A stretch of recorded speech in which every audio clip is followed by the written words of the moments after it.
We call ourselves a secular country, which we are not. We people are making fun, oh, they have 33 million gods, goddesses.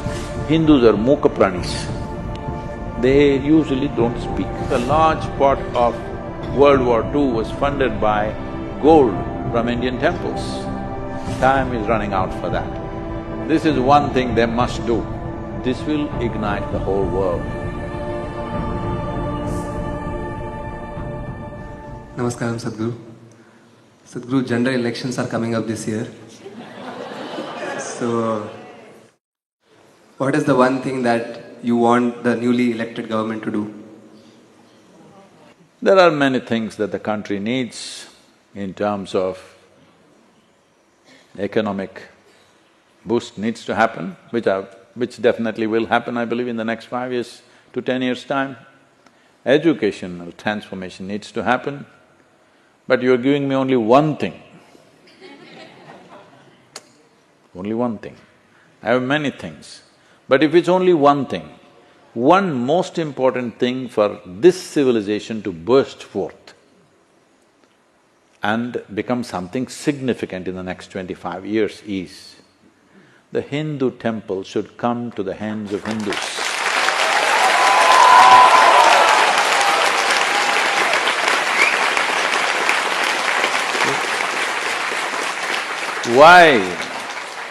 Why this is important? Because you must understand, Hindu temple is not a place of prayer. It is not even a place of worship. These were energetically consecrated spaces for different purposes, so that human beings will flourish, which they did in the past. When most of the world did not know what is what, we had the highest level of mathematics, music, astronomy, spiritual process. If you look at the thought process of people who were here 5,000, 10,000 years ago, but nowhere in the world anything like that happened. All this happened because we invested in the inner well-being of the human being. Temples are a physical, monumental representations of that. It is not a place of worship. It is not a place of prayer where somebody leads you to say, you give me this money, then I will send a message to God and He will respond to you and He'll talk to you and all that stuff. Here, you went there only to have darshan, not to pray, you must understand this. You did not go to the temple to pray, you went there only to have darshan. Because you can't keep quiet, you'll start thinking of all kinds of rubbish, they thought you something to say in a language that you usually don't understand. Because just to keep yourself focused, it's about darshan, imbibing the form into yourself. This is not to call God, to become God. This is not asking for somebody to come down and do something for you, it is for you to rise to that possibility. So, now we call ourselves a secular country, which we are not, because most of the Hindu temples are in the hands of the government, run by government clerks, systematically being ruined. There is no such thing as a temple without devotees. Only in the hands of a devotee, something becomes sacred. Hello? Yes. Can an employee who's looking what is his next increment can handle something which will bring that possibility to people? And temple was a fulcrum of art, music, culture, everything. All that is completely being decimated. So this is not a question of my culture versus your culture. This is a conscious culture which was created in a way that human consciousness will be the most important part of your life. Other things are secondary.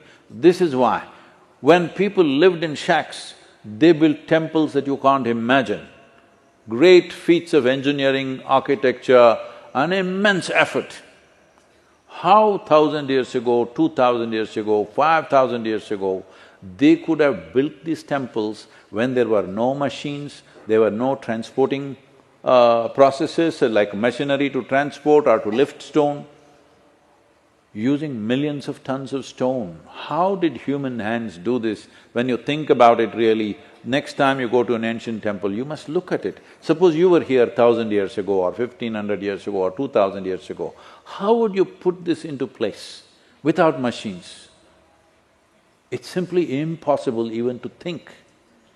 But they did these things because they saw human evolution is the most important thing. To hasten human evolution is the most important thing.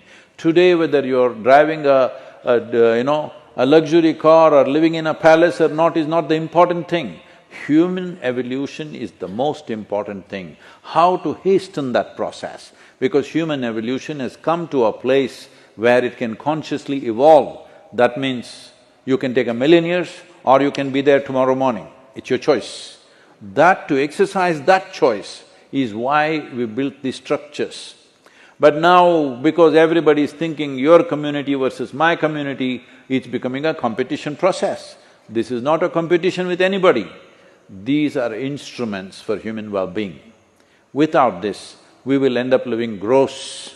In 1993, when we first came here to this place, for the first time in the wholeness program, when some 68 people were with me for 90 days of time, for the first time, to any other human being I spoke, though I've been pregnant with this for 18 years, for the first time I spoke, we need to build a Dhyanalinga temple. Immediately, the moment you're educated, you're like this, because that's the kind of education I also went through. Why a temple? Why can't we build a school? Why can't we build a hospital? I said, all those things will come later. First we need to build this because I'm pregnant, I can't be holding it forever. Hello? I have to do this. So, today, if there was a school here instead of a temple, or a hospital here, would you be here, I'm asking? No. Maybe if you got sick, you would be here, or if you had too many children, you would be standing in a queue for admission. Otherwise, you wouldn't be here. So this is important. The most important thing in human life is to hasten one's evolution to a greater possibility. This is the purpose with which we created these structures with enormous effort. And for every kind of human being, for every kind of purpose that human beings come up with, for all that. But today, apart from those who have been ravaged by invasions, leaving that alone, what is here is run by government clerks. This is one thing they must do, because people have been waiting for this, because Hindus are mooka pranis. That means they usually don't speak. Whatever. Because these 1,000 years of invasions have taught them this: if you raise your head may go off, put your head down and walk. So this does not mean we have to fight with somebody, why? We are saying every religion has the same right. Every religion has the freedom to do what they want. When this is so, why are the temples being run by governments? Simply because there is money, because there is wealth. Anyway, all the jewelry, gold, diamonds, everything, the English took whatever they could take, shiploads. In many ways, a large part of World War II was funded by gold from Indian temples, to a significant part. But after that, in the independent India, the politicians have stolen everything. Hell with the gold. I'm not interested in the gold and diamonds that were in the temple or still there in the temple, I don't care about that. These are energetic forms. These need to be kept alive for future generations to benefit from this. But time is running out for that. So, what will this do? This will ignite the whole world. If we keep these places powerful, this is not just for Hindus. For every human being on the planet, it will bring benefit. For every living thing on the planet, it will bring benefit. There is a way to do that. And Many nations outside of India are realizing that, but here for political reasons and greed, we are holding it this way. If there is only one thing I can ask from the new government, this one thing must happen, because this will transform the way we educate ourselves. This will transform the way we look at ourselves and way we look at each other. Tell me, is it nice to look at this young woman like this or like this? I'm asking. There is room for that also somewhere in a certain relationship. But when she simply arrives on the street in front of me, is it better to look at her like this? Hello? For her, for me, for the society, is it better? Yes. This is what it means, that people are making fun, oh, they have 33 million gods, goddesses, what nonsense. Snake is a god, cow is a god, bull is a god. Why? Even a leaf is a god. Every bit of creation is God. Even if we can see an atom, if I look at an atom in an electron microscope, the first thing I will do is this. Hello? Because this is important. This civilization is important for the rest of the world, because the rest of the world is unfortunately in a conquest mode. Whatever they see, they want to conquer. Bowing down to everything they see doesn't exist. If this has to come, these temples have to be kept alive, not just as monuments, but as living things. These were created as living instruments to transform human consciousness. This has to come back, because you're giving me only one thing. I'm saying this. Whoever gets elected, this one thing must happen.